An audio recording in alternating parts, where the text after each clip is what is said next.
Ya, bismillahirrahmanirrahim. Assalamualaikum warahmatullahi wabarakatuh. Alhamdulillah. Alhamdulillahilladzi amarana bittaqwa wa huwa alladzi amarana bis-shalah wa huwa alladzi amarana biz-zakah. Asyhadu an la ilaha illallah wa asyhadu anna Muhammadan abduhu wa rasuluh. Allahumma shalli ala Muhammad wa ala alihi wa sahbihi wa man tabi'ahum bi ihsanin ila yaumiddin. Amma ba'd. Kaum muslimin dan kaum muslimat, sidang halaqah pengajian yang Allah muliakan dan juga Rasulullah muliakan.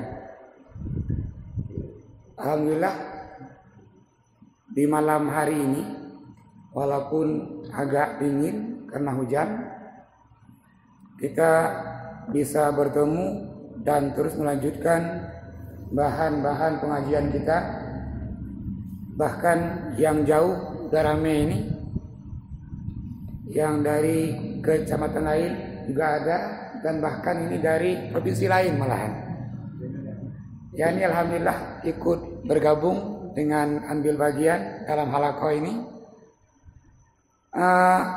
Di pertemuan sebelumnya kami mengkaji ini ketika orang berdoa dan gak dikabulkan doanya, padahal di tempat sudah mustajabah, di waktu yang juga mustajabah. Maka Ibrahim bin Adham itu menjawab. Yang pertama kata Ibrahim,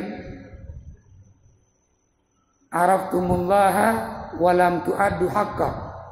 Kalian mengenal Allah, tahu Allah, namun enggak menyempurnakan hak-hak Allah. Singkatnya, apa hak Allah? Kewajiban kita.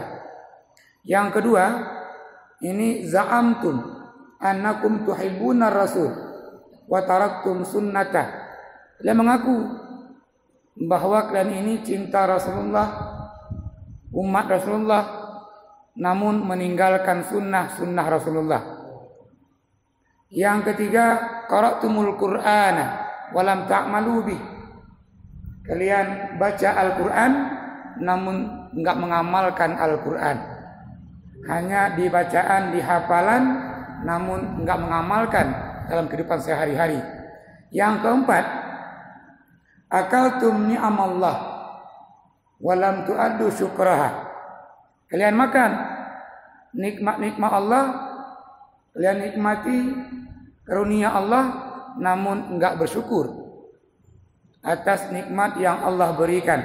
Dan malam hari ini, masuk kita yang kelima ini, kata Ibrahim bin Adham, kultum, kalian berkata, inna syaitana aduwwun lakum, bahwa syaitan itu musuh yang nyata.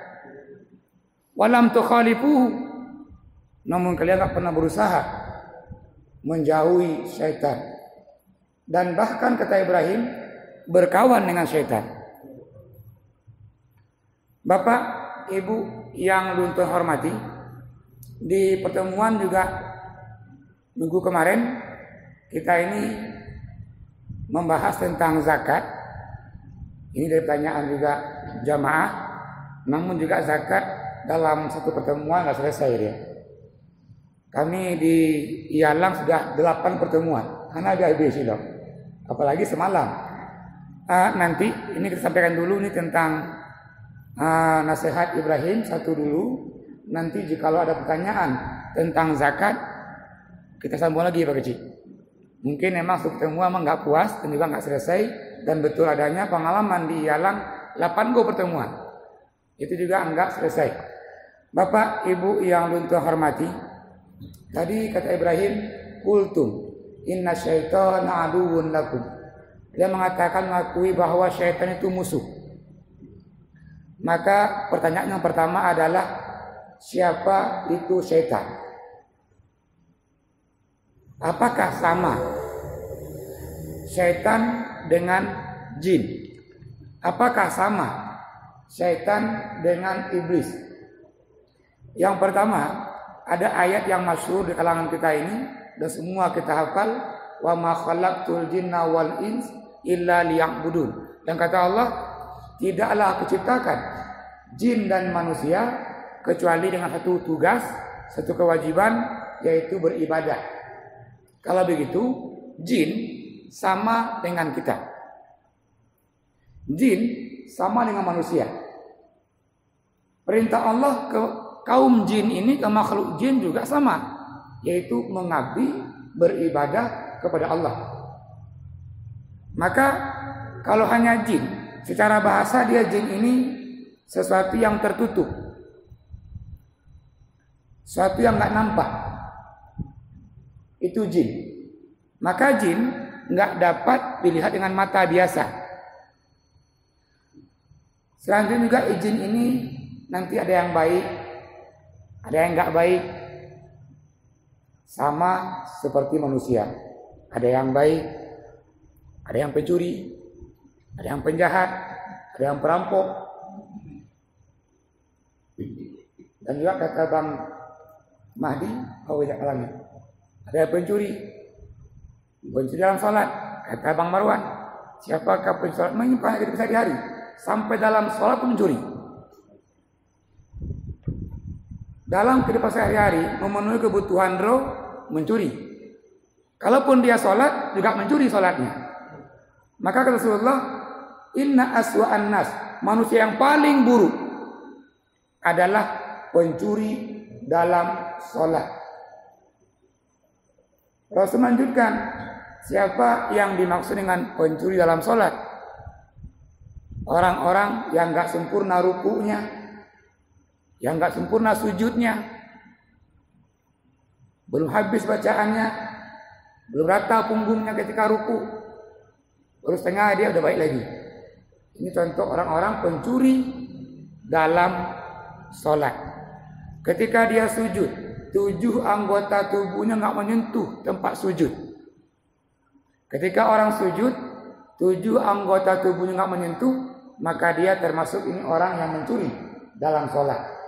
Maka kesimpulannya, siapakah pencuri ini? Orang-orang yang nggak khusyuk dalam sholat. Terus yang kedua, ini syaitan. Syaitan itu sifat.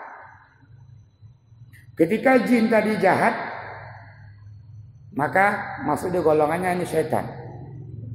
Dia punya sifat yang jahat, sifat menyesatkan. Sifat ini merugikan orang lain. Sifat nggak boleh orang lain itu selamat. Maka ini syaitan. Kalau begitu, syaitan ada dari kaum jin, juga ada dari manusia. Ketika orang mencuri, syaitan. Ketika orang menzalimi yang lain, itu syaitan. Ketika orang mengambil hak-hak orang lain, itu syaitan. Dan ketika orang nggak beribadah, nggak sholat, nggak puasa, itu pun juga syaitan. Maka ini syaitan sifatnya. Maka dikategorikan bahwa syaitan ini dia yang sifatnya buruk, yang sifatnya jahat. Kalau begitu syaitan dari golongan jin ada, golongan manusia ada. Maka dalam ayat yang sering kita baca dalam salat juga ini, alladzi waswisu fi sudurin nas, yang selalu ini mengganggu manusia yang lainnya, minal jinnati wan nas, dari kelompok manusia juga kelompok jin. Maka kita ketika nggak baik perilakunya, minum tangan kiri, keluar dari masjid kaki kanan, masuk WC kaki kanan, makan tangan kiri, maka ini juga bagian dari sifat syaitan. Bapak, Ibu yang luntur hormati, yang ketiga, kita sering mengenal kata dia iblis. Ada jin, syaitan, iblis. Siapa iblis ini? Inilah rajanya setan tadi. Kalau setan ada golongan manusia dan jin, nah ini iblis golongan jin, dia rajanya. Ini kepala sukunya ini.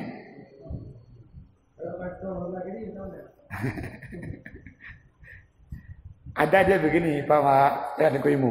Ketika orang naik mobil, sopir dia nggak mungkin makan sunnah, karena sopir kan sebelah kanan setiurnya. Dia pasti naik ke kiri dulu naiknya ini. Kalau kanan naiknya ini jatuh, nah gitu kan. Ini kan sesuaikan kondisinya. Sesuaikan kondisinya. Kembali tadi, ini iblis.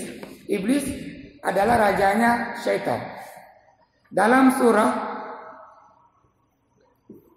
Al-A'raf ayat 12 itu Allah ungkapkan di antara bagian ini sifat iblis. Apa kata Allah? Qala ma mana'aka an la tasjuda idza amartuka. Wahai iblis, kata Allah, kenapa engkau enggak mau memberikan penghormatan ke Adam? Padahal saya, kata Allah, diperintahkan kamu ini untuk memberikan penghormatan kepada Adam. Dengan angkuh sombongnya iblis menjawab. Apa kata iblis? Qala ana khairun minhu. Saya lebih baik dari Adam. Khalaqtani min nar. Saya Allah, engkau ciptakan dari api. Wa khalaqtahu min tin. Sementara Adam engkau ciptakan dari tanah. Maka ketika manusia merasa lebih baik dari yang lain, merasa bahwa dia lebih kaya dari yang lain, merasa dia bahwa lebih banyak ibadahnya ketimbang yang lain, maka ini pun juga bagian dari iblis tadi. Pernah kita tahu sebelumnya, di antara tanda-tanda ini orang-orang yang celaka, kehidupan dunia, kehidupan akhirat. Yang pertama adalah an-nazru ila man fawqahu fid dunya. Selalu menengok ke atas dari aspek kehidupan. Orang punya mobil, punya rumah, punya ini, punya ini. Yang kedua, wan nazru ila man dunahu fil akhirah. Nengok orang bawahnya tentang ibadah. Dia ini ada isya dan maghrib. Pakai tegur, tolonglah sembahyangnya dipenuhi 5 waktu. Dia jawab, masih lebih baik saya. Tengok si Fulan, dia nggak sholat.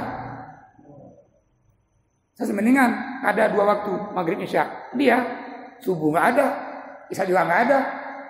Merasa bahwa dia lebih baik ketimbang yang tadi. Ini contoh yang celaka juga.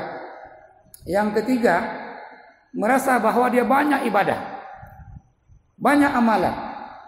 Dia nggak tahu apakah ibadah dia itu Allah terima apa tidak. Aku bilat amrudat. Yang terakhir paling bahaya adalah nisyanu dzunub al-madiyah, melupakan dosa-dosa sebelumnya. Sementara dosa ini mahfuzah indallah. Allah catat. Allah hafal dosa yang pernah kita lakukan. Maka yang 4 ini contoh ini orang-orang yang dia itu celaka. Dalam bahasa hadisnya dia asyaqawah. Syaqawah bermakna dia celaka, sengsara. Kaum muslimin dan kaum muslimat yang Tuhan hormati, sebelum kita sambung, silakan yang mau bertanya, silakan Pak. Waalaikumsalam.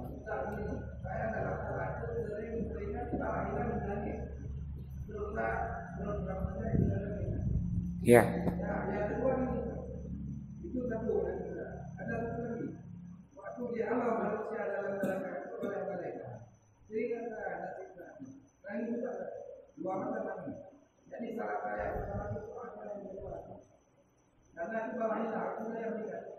Ya. Ya, terima kasih Pak Wan. Ini bab salat. Yang penting ini Pak Wan nih, kata Al-Qur'an, qad aflahal mu'minun, beruntunglah orang-orang yang mukmin. Siapa dia? Yang pertama, alladzina hum fi salatihim khashi'un, orang-orang yang khusyuk dalam sholatnya. Ketika dia khusyuk pasti dia lupa lainnya. Namun ketika dia nggak khusyuk ini, ingatlah kunci mobil di mana, kunci kereta di mana, kunci rumah di mana, selop di mana. Artinya bahwa orang ini belum menghadirkan khusyuk dalam sholatnya. Ya, yang lain silakan Pak yang mau bertanya. Silakan Pak. Dalam kehidupan sehari-hari adanya dengan makan dan minum. Apabila adanya makan minum menghadapkan Bismillah, setan akan sama-sama makan dan minum. Ini adalah riwayat ada setan tidur dan setan turun lalu berbahasa. Ya. Namun kalau kita mengkaji lebih lanjut tentang setan, apa sifat-sifat setan yang mampu saya gambarkan bahwa ini sifat setan yang disampaikan dalam Al-Quran dan hadis. Namun juga lebih lanjut, dulu pernah ada kitab judulnya dia Dialog dengan Jin Muslim. Ini ada seorang ulama di Timur Tengah, mempunyai dia kemampuan lebih, mampu berkomunikasi dengan jin, dan ulama ini mengupas kehidupan syaitan dan jin. Di antara bunyi ayat yang pertama adalah ketika kita ini berpakaian dan makan, wala tusrifu, janganlah berlebih-lebihan. Kenapa di ujung ayat? Orang yang berlebih-lebihan itu kanu ikhwana syayatin. Orang-orang itu menjadi kawannya syaitan. Termasuk bergabuno ketika dia makan mengucapkan bismillah, maka dia makan berkawan dengan syaitan. Rasul mencontohkan, hadis menjelaskan bahwa Rasul pas kalau lagi makan itu makan sebelum lapar dan berhenti sebelum kenyang. Namun syaitan anak piu-piu, setelah habis makan enggak bisa berdiri. Kenapa? Kekenyangan. Artinya bahwa orang ini makan bersama setan. Maka tidak semua mengatakan sunnahnya ini makanlah sebelum lapar dan berhentilah sebelum kenyang. Tata caranya atau dalam kita majlis ini adabnya. Bagaimana adab? Ketika Rasulullah tegur seorang gulam, anak yang pintar, yaitu Ibnu Abbas, Rasulullah, ya gulam, wahai gulam, kalau mau makan samillah, bacalah bismillah. Wa kul biyamini, makanlah dengan tangan kanan kamu. Wa khud fi mayalik, dan ambillah makanan yang dekat-dekat dengan kamu, jangan yang jauh, tapi yang dekat. Ini soal ajarkan tadi adab atau etika kita ini makan. Di antara apa kecil? Ini sifat syaitan. Yang pertama adalah keangkuhan, takabur, dan kesombongan. Orang-orang masa dia angkuh, sombong apa yang dia miliki, angkuh, maka ini enggak lebih dari syaitan. Tadi ayat menggambarkan, kata setan, saya lebih baik dari Adam, saya engkau dari api, Adam dari tanah. Maka perasaan merasa aja itu masa lebih baik, maka itu bagian dari setan yang ujungnya awalnya merasa lebih baik, memunculkan dia sifat takabur, sifat kesombongan, sifat keangkuhan, dan ujung-ujungnya meremehkan orang lain dan melecehkan orang lain. Dan ayat mengatakan bahwa kita ini enggak ditengok dari segi hartanya, pangkatnya, kedudukannya, namun siapa? Atqakum indallah, yang paling bertakwa. Yang kedua, ini sifat syaitan adalah dia suka ini ingkar janji. Ketika perang Badar, itu syaitan membuat sebuah kesepakatan dengan orang-orang musyrik, orang Quraisy. Wahai orang Quraisy, maju terus. Kali ini kita menang. Karena ini kan perang Badar, jumlah nggak seimbang antara kaum muslimin dengan orang kafir. Orang muslim 300 orang, muslim 3.000 lebih. Nah, syaitan bersama orang-orang kafir Quraisy. Setan maju terus dan pasti menang. Di tengah-tengah perang, Al-Quran menggambarkan Allah mengirim junudan lam tarawha, tentara yang dapat dilihat, para malaikat dan jin. Kalahlah orang-orang Quraisy tadi. Namun setan yang pun lari. Yang pertama janji dia mimpin. Begitu kalah, dia yang pertama lari. Artinya bahwa sifat tadi yang kedua ini enggak menepati janji, ini juga bagian dari syaitan. Selanjutnya, ayat yang mengatakan ini syaitan pekerjaannya adalah ini was-was, suka menggoda, suka mengajak orang ke kejahatan, suka ngajak dia ke keburukan. Maka juga manusia ini yang ngajak yang lainnya keburukan, ngajak merampok, ngajak memfitnah, ngajak merumpi, ngajak pralego. Contoh kecil, ketika azan berkumandang, ini tengah mangan, lagi enaknya di kedai kopi, kopi bersetengah habis. Ada kawan mau ke masjid, bentar lagi, kopi setengah, habis dulu, sedikit lagi ini. Akhirnya dari koma, berangkat lagi ini, tanggung dari koma, nanti aja. Ini juga bagian dari syaitan. Maka kita kan yang paling berat mendirikan jamaah ini. No, kita nak tabodoh punya. Waktu berdiri pertama itu, begitu azan kumandang, kalau langsung berdiri berangkat, dapat ini jamaah. Namun ketika azan kumandang, sebentar lagi, akhirnya jamaahnya selesai. Ini kan tadi godaan syaitan. Maka ini yang semua kita ini begitu azan berkumandang langsung ditus. Supaya apa? Enggak masuk syaitan tadi. Seterusnya dalam Al-Quran dikatakan juga bahwa itu syaitan secara bahasa dia kan jauh. Syaitan itu dia jauh artinya.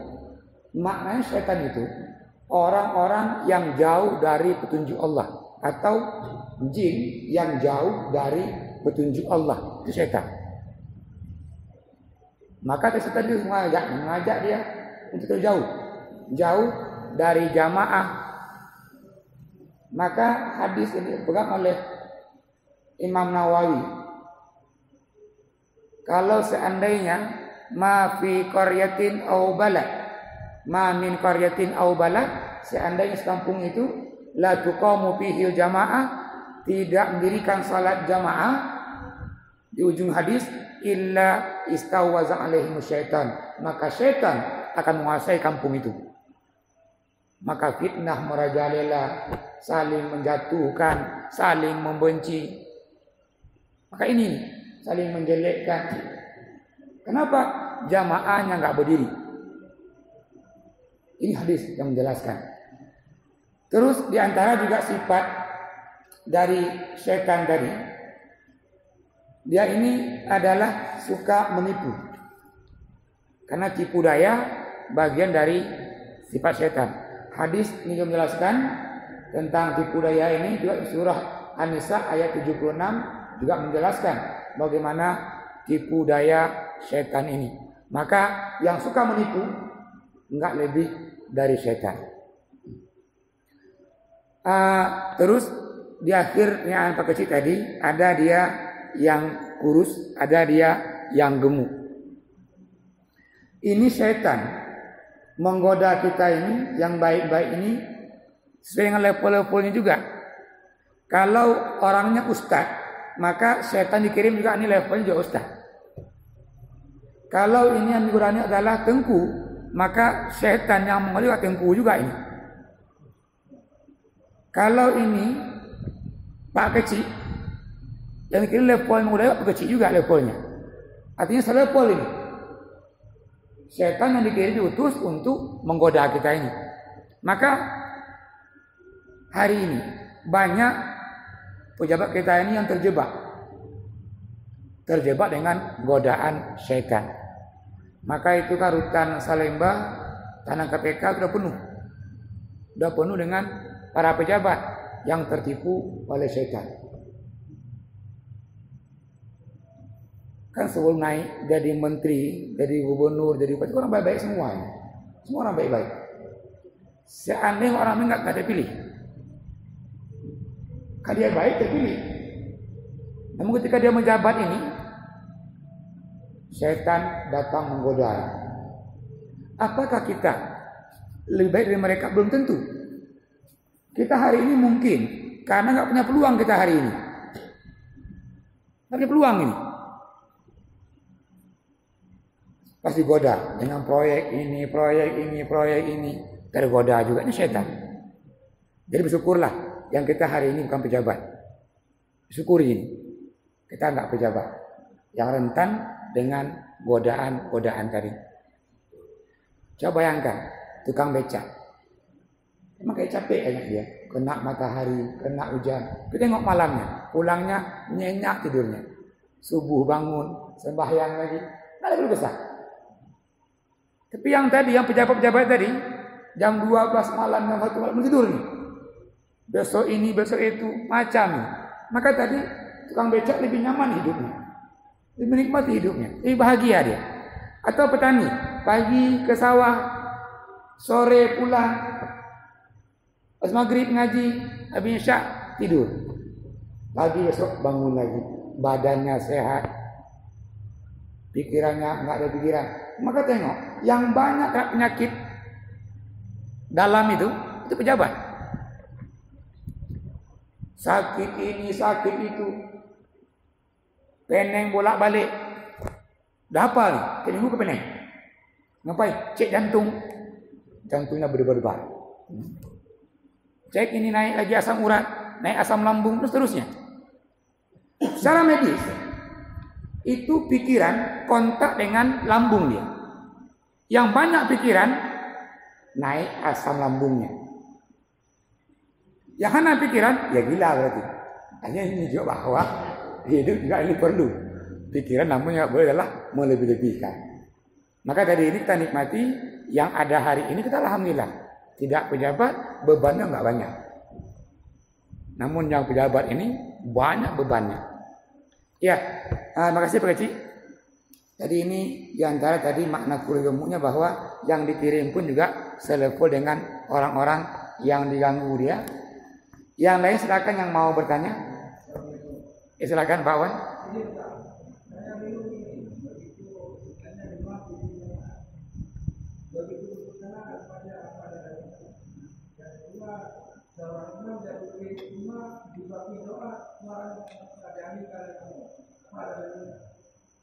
Oh iya.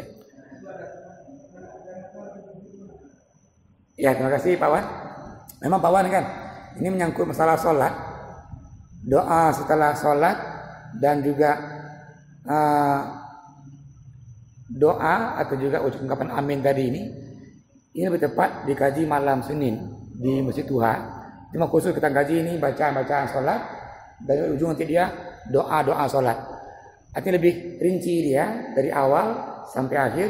Kalau ini kan kita potong dikit, ujungnya ini ilmunya nih kepotong ilmunya.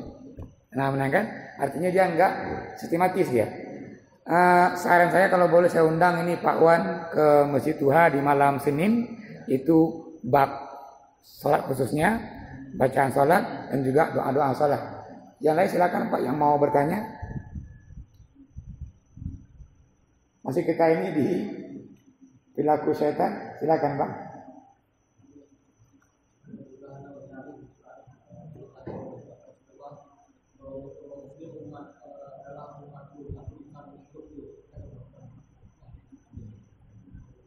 Ulangi dong.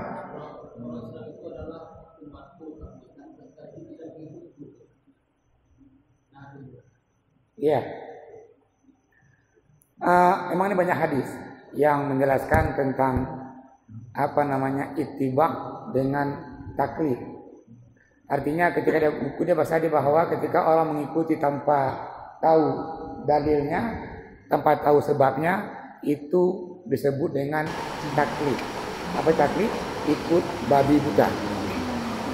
Kenapa takbir begini? Ya begitu memang. Kenapa doa angkat suara? Ya begitu memang. Artinya ini kan ikut tanpa dia memahami dari mana sumbernya. Maka tengok Al-Quran surah Al-Isra ayat 36 itu kata Allah, wala taqfu ma laysa laka bihi ilmun. Janganlah pernah ikut yang kamu tidak punya ilmu tentang itu. Lantas Allah berikan medianya, alatnya, inna sam'a wal basara wal fuad. Allah berikan 3 media, 3 alat untuk ilmu. Apa? Pendengaran, penglihatan, dan hatinya. Maka banyak-banyaklah mendengarkan, banyak-banyaklah membaca, melihat. Ukurlah dengan hatinya. Namun orang-orang yang nggak mau membuka matanya untuk membaca, nggak mau membuka telinganya untuk mendengarkan halaqah-halaqah pengajian, nggak mau menggunakan hatinya untuk mengukur yang mana yang benar yang salahnya, di ujung ayat itu Allah minta pertanggungjawaban.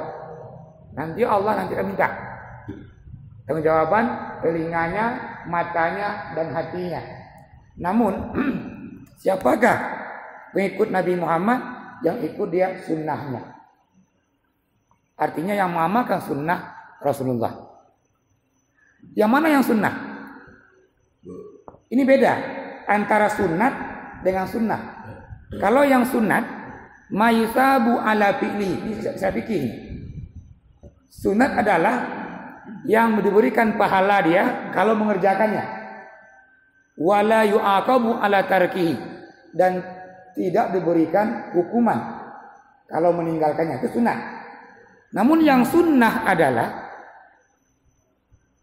ini mengamalkan yang Rasulullah pernah amalkan. Mengamalkan yang Rasulullah pernah ucapkan. Mengamalkan yang Rasulullah pernah tetapkan. Rasulullah dalam banyak hadis dikatakan bahwa Rasul berjenggot misalnya. Nah kita amalkan sunnah, kita berjenggot juga. Rasul nggak pernah meninggalkan jamaah. Kita sembahyang jamaah, itu sunnah. Rasul kemana pergi, pakaiannya bersih, suci, dan Rasulullah juga wangi. Ketika orang wangi-wangian, bajunya wangi, badannya wangi, itu bagian dari sunnah. Ketika orang mau bersihkan dia mulutnya, itu bagian dari sunnah. Maka sunnah Nabi juga bahwa antara Rasul menamaikan ini Abu Bakar dengan Umar, wa kunu ibadallahi ikhwana. Jadilah hamba-hamba Allah yang selalu bersaudara. Kalau begitu damai, memahami yang lain, menghargai yang lain, menghormati yang lain, itu sunnah. Sebaliknya ketika orang nggak menghargai yang lain, nggak menghormati yang lain, ini bukan sunnah. Kalau gitu tadi kembali bang, siapa yang ikut sunnah Nabi? Ada orang-orang yang menghidupkan sunnah Nabi. Dan ada sebuah hadis yang sangat dahsyat. Barang siapa man ahya sunnatan Nabi, menghidupkan sunnah Nabi di masa semua orang mengaku sunnah Nabi. Ini masa ini orang mengaku sunnah Nabi, namun orang ini mengamalkan sunnah itu. Mungkin dia dibenci, mungkin dia tidak dikucilkan, namun Allah berikan dia pahala 100 syahid. Ini imbalan orang-orang yang selalu ini mengikuti sunnah. Namun yang perlu kita kaji adalah yang mana saja sunnah. Nah, ini perlu kaji. Apakah begini sunnah? Apakah begitu sunnah? Nah, ini perlu kajian. Supaya apa? Kita tahu dan kita amalkan. Ya, terima kasih Bang. Yang lain silakan yang mau bertanya. Silakan.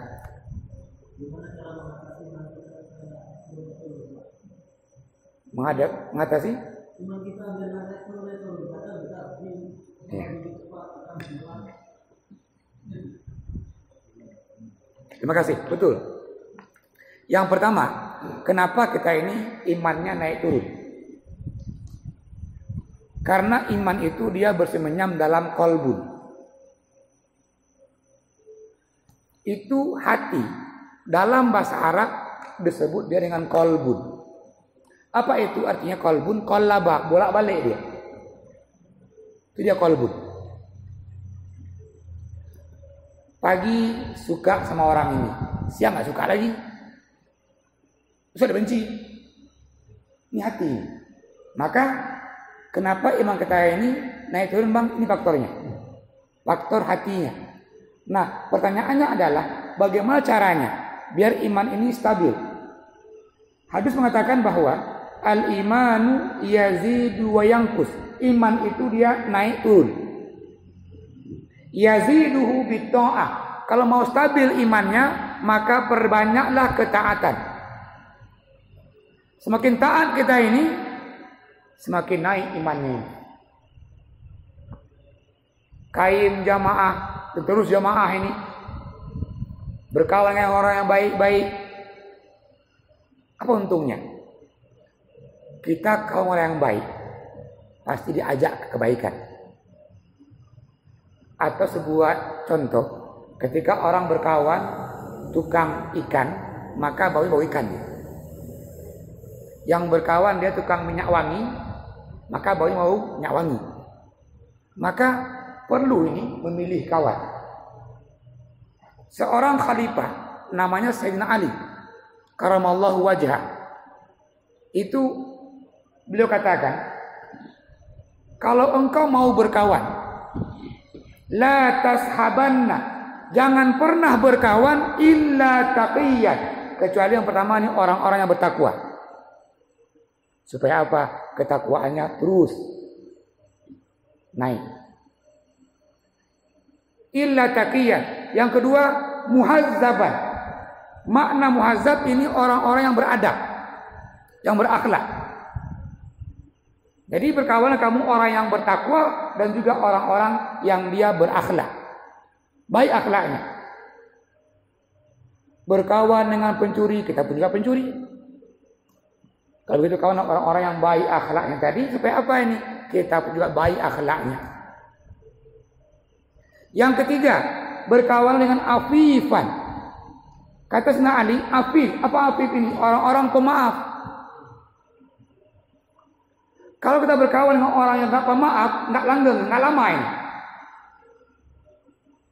Karena tadi manusia ini pernah salah. Kata Sayyidina Ali, pilihan yang ketiga saya dikawan adalah dia afifan. Dia pemaaf dia. Kita salah dia maafkan. Yang keempat, zakiyan. Juga dia pintar. Yang kelima, kata Sayyidina Ali, munjizan lil mawa'i, dia menepati janjinya. Kalau begitu, berkawanlah dengan orang-orang yang baik. Siapa yang baik? 5 kriterianya. Yang pertama tadi adalah Sayyidina Ali, taqiyan, yang bertakwa. Yang kedua, muhazzaban, yang baik akhlaknya. Yang ketiga, dia afifan, pemaaf. Yang keempat, dia pintar. Dan yang kelima, dia selalu menepati janjinya. Ini 5 kriteria kawan yang baik yang diungkapkan oleh Khalifah Sayyidina Ali. Kalau begitu, ketaatan itu menambah keimanan dia. Saya menyampaikan ini, baginda Rasul menyampaikan. Jadi yaziduhu bitta'ah, iman itu akan bertambah selalu dia dengan selalu kita ini taat. Terus sambungan hadis.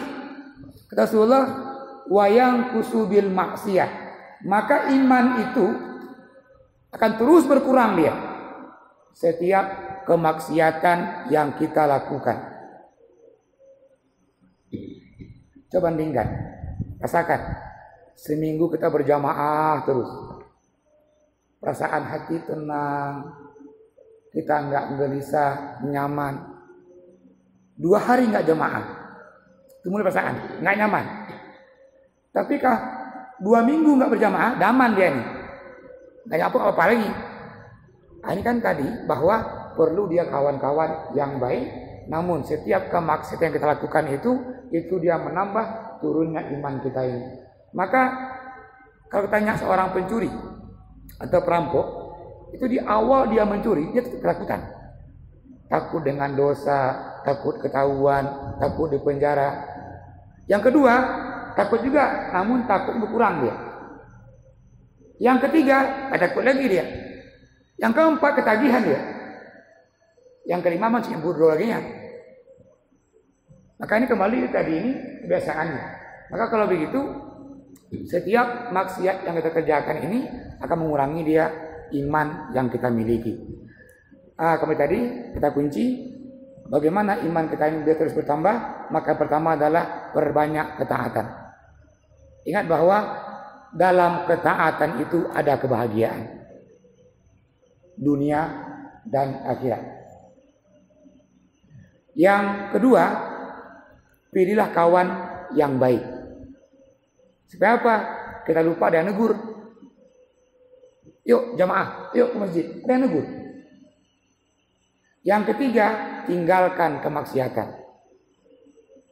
Dan bahkan kata seorang guru Imam Syafi'i, Imam Malik, apa kata beliau?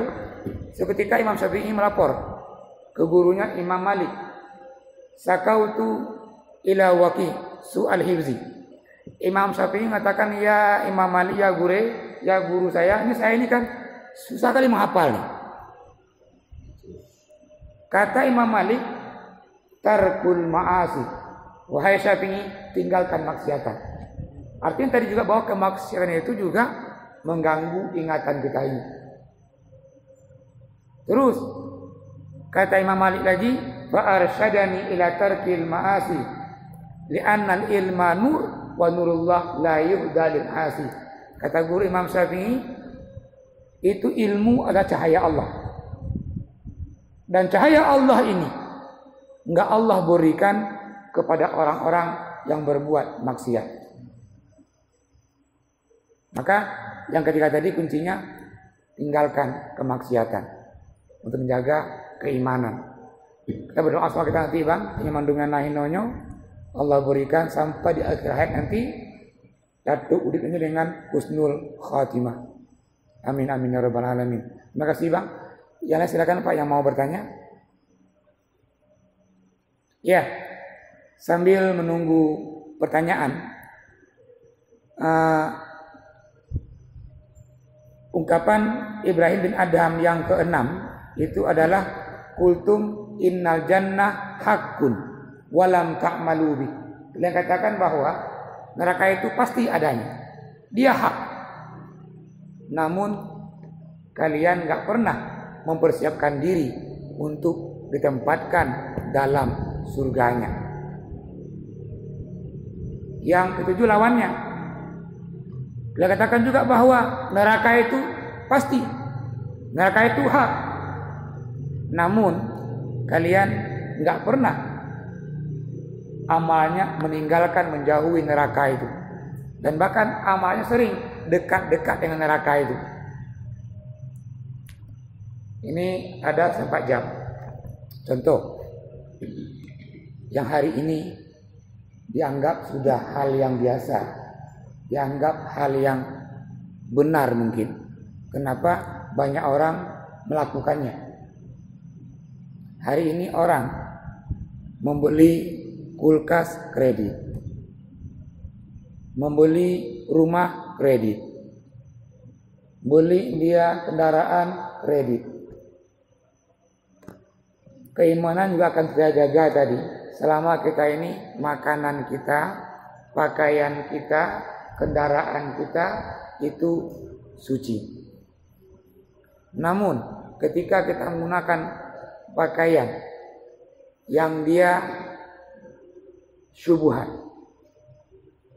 makan makanan yang dia syubhat, dan seterusnya, maka seorang ulama Ibrahim bin Adham mengatakan, setiap dia makan sesuatu yang haram, maka akan nampak perubahan tingkah laku istrinya, anaknya, dan juga kendaraannya. Artinya, seorang bapak tadi berikan makan yang haram ke istrinya, ke anaknya, tengoklah perilaku istrinya, perilaku anaknya. Dan bahkan di kendaraan dulu itu kendaraannya apa? Kendaraannya unta, binatang. Juga ini berubah perilakunya. Kenapa? Dari makanan yang haram tadi.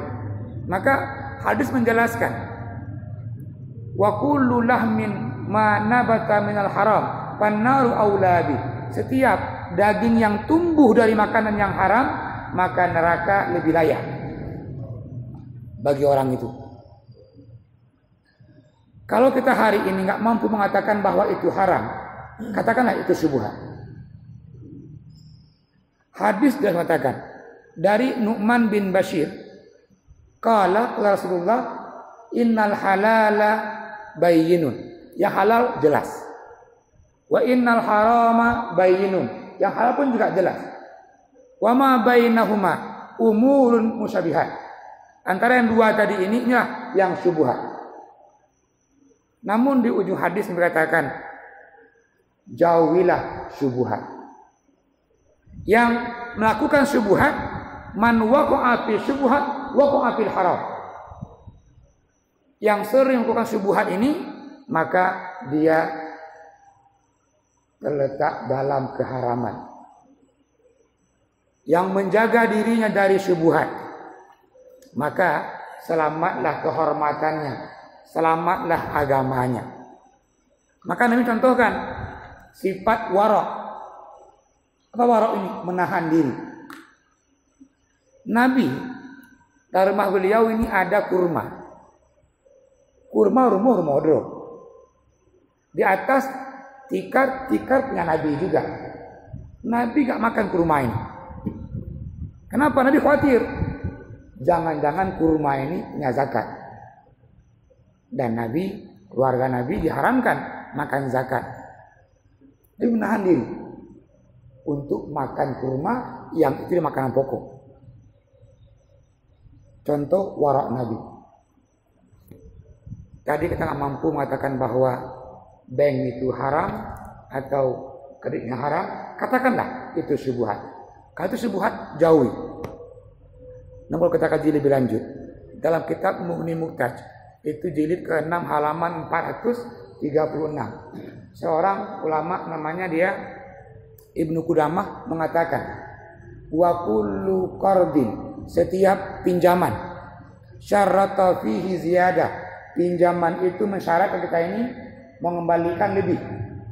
Makna pinjam 50 kembalikan 70. Pinjam 1000 kembalikan 100 misalnya.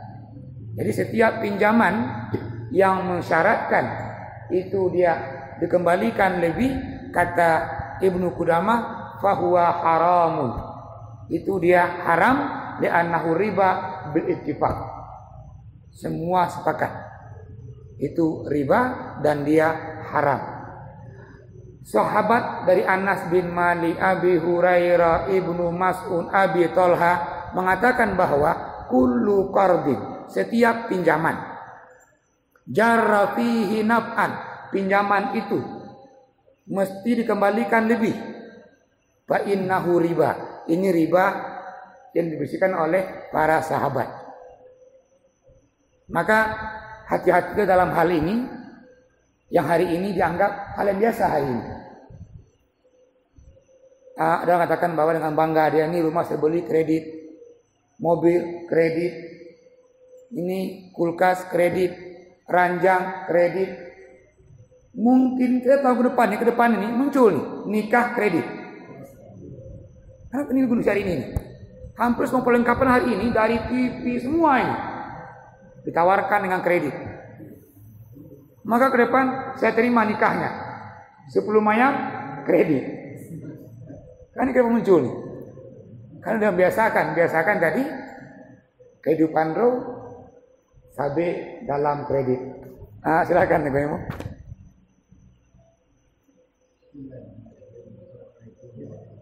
Waalaikumsalam. Pemerintah tahu bahwa itu haram. Kenapa membuat baik? Satu, kan ada syarat-syaratnya. Muamalah ada yang berserikat, ada mengambil keuntungan. Kenapa nggak mereka buat supaya jangan kalah? Contoh, kalau tidak ada uang, tidak akan menyimpan pemerintah akan menyimpan bank dana yang dipercayakan. Ya. Kasih untuk rakyat ini.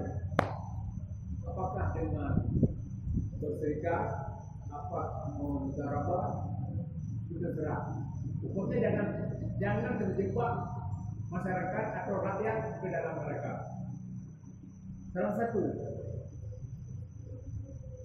apabila negara memiliki uang yang banyak, negara, hubungan negara, karena bank itu semuanya uang dari negara ya. Cuma mereka ini kenapa nggak buat? Contohnya, kekayaan negara berapa? Untuk rakyat berapa? Misalnya untuk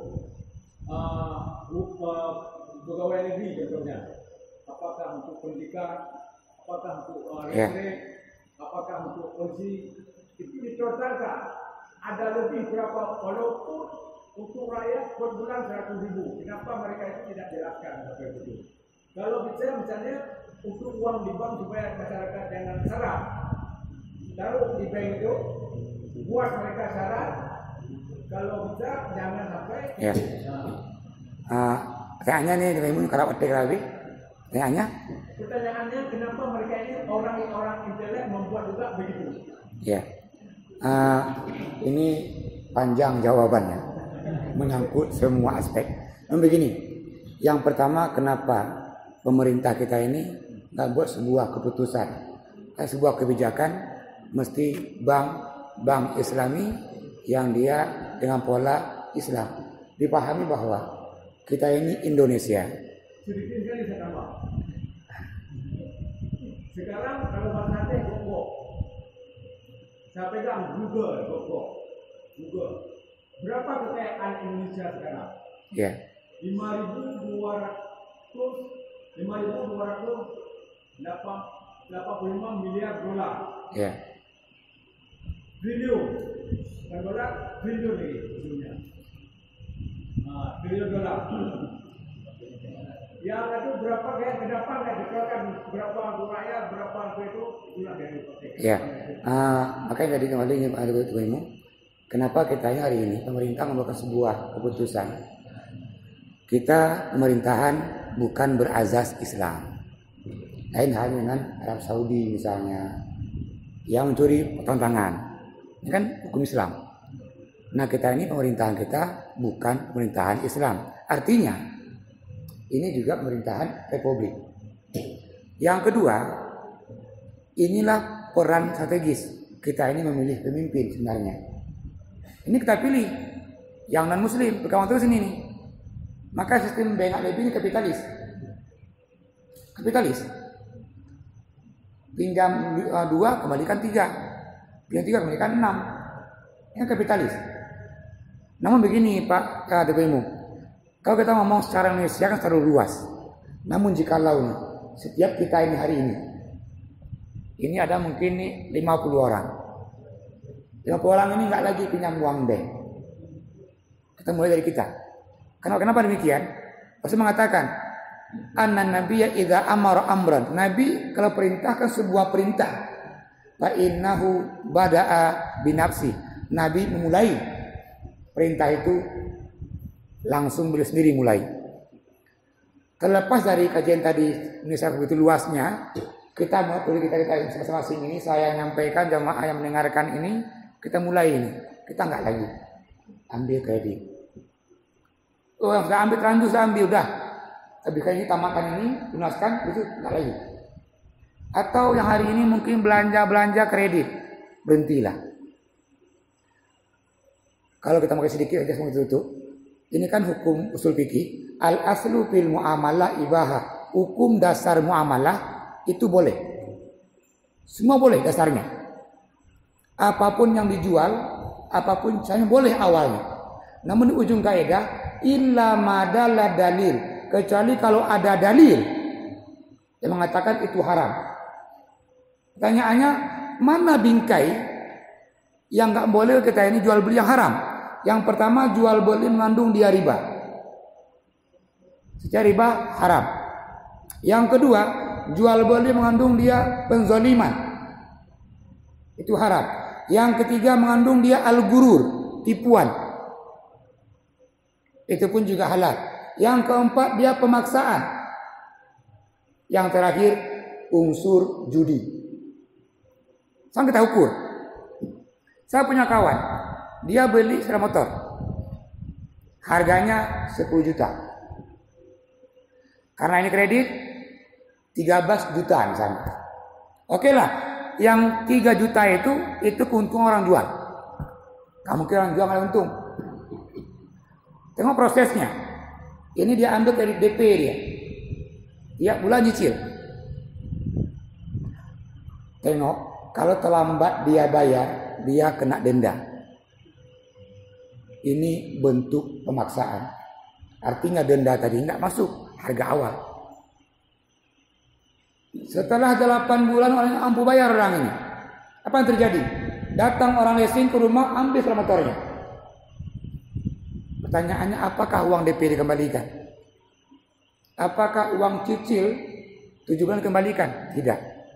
Ini penzaliman. Uangnya habis, keretanya juga diambil, dia punya apa lagi dia? Kalau hukum Islamnya dia jual kereta itu, berapa utang tinggal? Potong utang dia, kembalikan lebihnya. Ini tidak. Maka ada 2 unsur dia.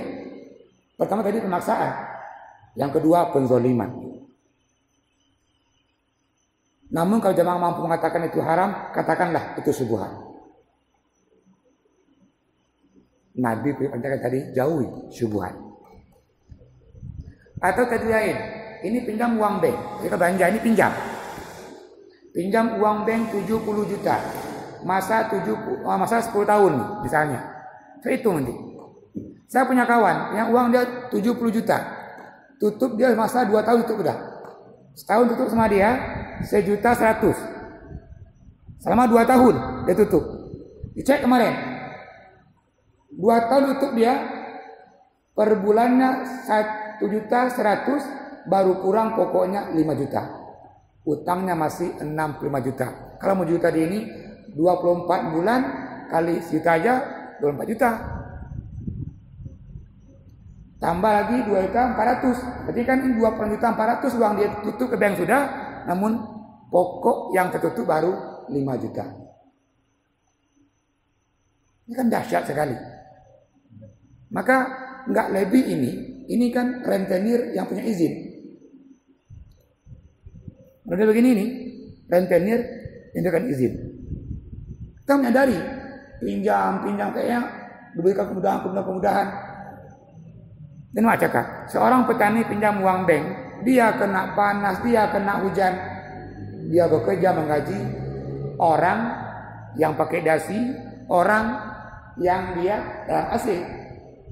Kita menggaji. Bro kahek, pagi ke sawah sampai sore, kena panas, kena hujan, dapat uang kita gaji orang. Kalaupun pahala dia cek, dosa pula. Kan berlipat-lipat dia. Kalau mau ingin tahu, hadis menjelaskan. Ini dari Anas bin Malik punya hadisnya. Ar-riba salasatun wa sab'una baban. Riba itu dia ada 73 macam. Wa aisaruha. Dan hukum yang paling rendah riba itu adalah ayyazni ar-rajulu ummahu. Seorang anak menikahi ibunya, berzina dengan ibunya. Ini dosa paling rendah.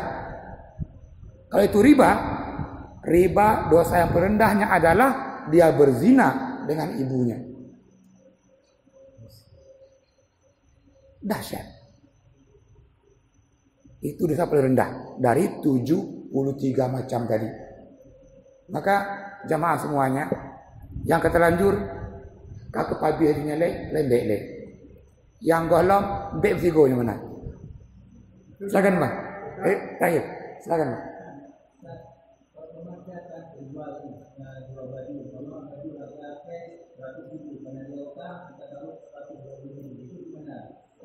Ya, nanti riba ada 2 macam ya. Ada riba fadal, dan riba nisai. Ketika dia utang kenaikan, ini riba nisai. Kamu yang pokok menondong. Oh dia kredit. Ini harga baju 120. Mau beli? Mau. Cicil. Udah gitu harganya. Dicicil. Maka nanti kalau ada bank ini, namun kalau cek bank syariah hana-hana barangnya. Dia qardu hasan. Apa qardu hasan ini? Pinjaman bagi hasil. Saya pinjam uang ke bank 50 juta misalnya, saya kerja, jadi kalau ada keuntungan bagi hasil misalnya 60 ke saya yang kerja, 40 ke bank. Namun hari ini bank nggak menyediakan program ini. Program qardu hasan. Takut lari yang pinjam uang ini. Nggak terbayar uangnya. Namun yang pokok no bang, dibegot, nyo yung bajaya 150. Namun kalau tadi dia kalau cash 100, kalau utang 150, ini masalah. Ini masalah ini. Kenapa 50 ribunya ini karena dia hutang. Masuk dia kategori riba nisai. Ditambah harganya karena utang.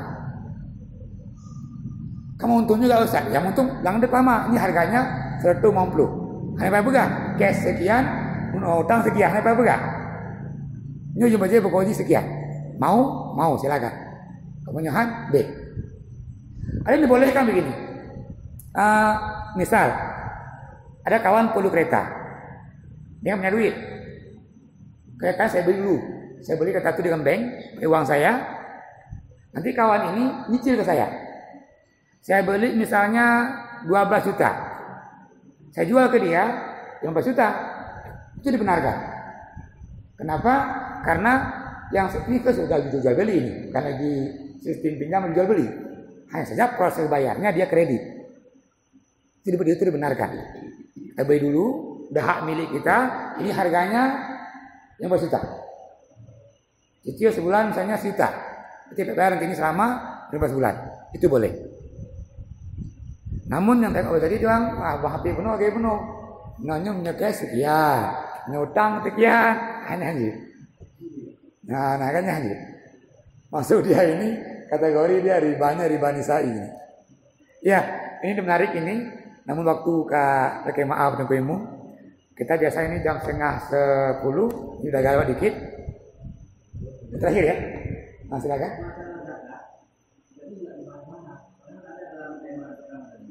Ya.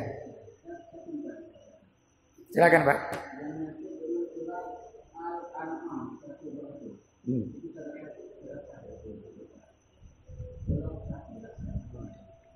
Ya. Di antara bunyi ayat Al-An'am 141 adalah wa atu haqqahu yauma hasadi. Itu bunyinya dia. Kalau kita perhatikan, maka keluarkanlah zakatnya. Ini panan. Al-Quran memberikan makna sedekah itu zakat. Contoh at-taubah juga itu bahasanya innamas sedekah lil fuqara'i wal masakin. Artinya bahwa sedekah di sini panan maknanya zakat. Jadi Al-An'am 141 itu adalah zakat tanaman. Bunyi ayatnya wa atu haqqahu yauma hasadi. Keluarkanlah zakatnya ketika dia panen. Maka semua mazhab sepakat mengatakan tanaman itu tidak punya haul. Hana haul. Hana masa. Kalau ternak setahun. Kalau misalnya emas setahun. Perniagaan setahun. Namun tanaman hanya pepes setahun. Dia nggak menunggu haus setahun. Nah perintah ayat tadi kapan panen. Kalau panennya sampai nisab, keluarkan zakatnya. Nah pas panen nggak sampai nisab, orang ini nggak punya kewajiban untuk mengeluarkan zakat. Kita ambil padi contohnya seperti yang Pak Kecil sampaikan pada sebelumnya. Ini padi nisabnya adalah 6 gunca. 1 gunca itu kalau ukuran di Aceh 200 kilo. Berarti kalau 6 gunca 1.200 kilogram. Itu 1 gunca. Artinya 6 gunca ini artinya dia nisab. Ketika panen hasilnya 7 gunca. orang ini mengeluarkan zakat. Pas panen 5 guncal cuman, dia enggak wajib zakat. Namun kalau mau sedekah boleh sedekah. Ya. Terima kasih Pak Anan. Ya.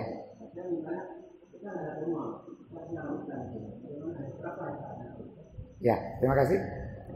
Ini agak dilebarkan, bagus sekali memang. Apakah semua tanaman dia kena zakat? Kita punya ini langsat, kita punya rambutan, kita punya mungkin durian, kita punya mungkin ya buah-buahan lah. Apakah dia kena zakat semuanya? Maka hadis yang jelas memberikan dia 4 kategori tanaman, ya kurma, hinto, kismis, terus juga gandum. Artinya hana gepegah hina. Nasi buah padi hana gepegah hina. Buah rambut. Kalau begitu dipahami jenis tanaman yang kena zakat. Nanti ada zakat ternak. Apakah semua ternak? Enggak juga. Nah, ini kalau tanaman yang wajib zakat, maka para ulama memberikan kias tadi. Yang pertama dia adalah makanan pokok. Yang kedua adalah dia bisa disimpan waktu yang lama. Kalau rambutan Pak Anan tegebah seminggu kebesuk.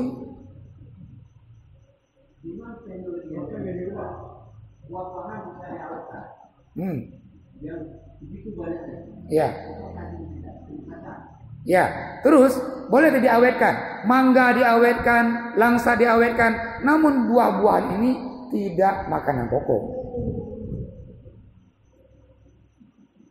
Kan ini tadi, makanan pokok. Maka tadi yang jadi ini padi. Terus jagung. Jagung juga makanan pokok sebagian daerah, sekali juga dia bisa disimpan waktu lama.